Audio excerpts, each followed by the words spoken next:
Welcome back to Ubalde official. Today I'm going to show you how to copy text from image.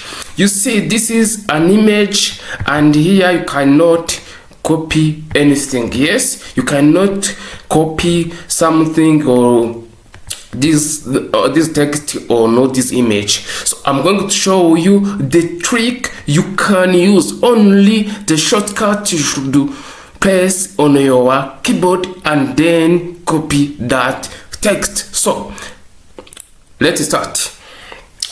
Take your computer, on your keyboard, press Windows key plus Shift plus star.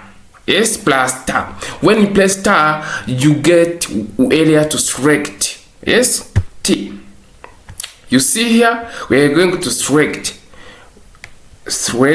where we want to copy. Wow, text copied.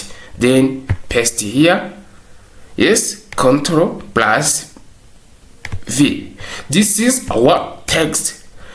If this video helped you, please like, subscribe, and share with your friends, your students, your teachers, your lecturers, and many other people who need skills like this. Bye bye. God bless you.